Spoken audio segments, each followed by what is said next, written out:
Assalamualaikum everyone. Hope all of you are doing great. This is Eliash, founder of Eliash English World. So today I would like to talk about models. So আজকের মডেলগুলো হচ্ছে cannot but এবং could not but. So cannot but এবং could not but দুটোই খুব interesting model. So সাধারণত কোনো কিছু না করে পারি না এরকম অর্থে আমরা জানি cannot but বসে, আর কোনো কিছু না করে পারতাম না এরকম অর্থে আমরা জানি কি বসে could not but বসে। ফর এক্সাম্পল আপনি কাউকে বলতেছেন I can't but agree with you, যার বাংলা কি বলুন তো ডিভিয়ার্স, আমি আপনার সাথে একমত না হয়ে পারি না। সো এরকম একটা মজার ঘটনা একদিন আমার সাথে হয়েছিল। আমি একদিন একজন মানুষকে জাস্ট কমেন্ট করলাম যে I can't but agree with you।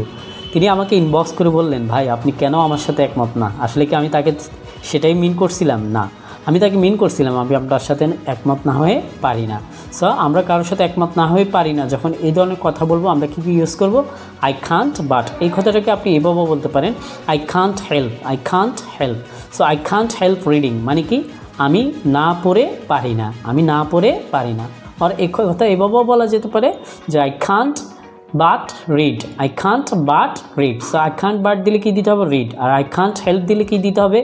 Reading. ওই যে হেল্প যেহেতু মূল ভার্ব, তো মূল ভার্বের পর আরেকটা মূল ভার্ব আসলে আইনজি যুক্ত হয়ে যাবে। এরপর হচ্ছে কুড নট বাট। সো আমি কুড নট বাটের সম্পর্কে যদি বলি, কুড নট বাট মানে হচ্ছে কোনো জিনিস না করে পারতাম না। সো আপনি কাউকে বলতেছেন I could not but agree with you মানে কি আমি আপনার সাথে একমত না হয়ে পারলাম না, আমি আপনার সাথে একমত না হয়ে পারলাম না বা পারি নেই, অতীতে যদি আপনি বোঝান। সো কুড নট হেল্প দিয়ে যদি বলি I could not help reading মানে কি আমি না পড়ে পারলাম না, আমি না পড়ে পারলাম না। সো ডিভিয়ার্স, আশা করি আজকের লেসনটি বুঝতে পেরেছেন। সো এই ভিডিওটি ভালো লাগলে আপনার বন্ধুদের সাথে শেয়ার করে তাদেরকে জানিয়ে দিন। Sharing is caring. Thank you so much for watching this video.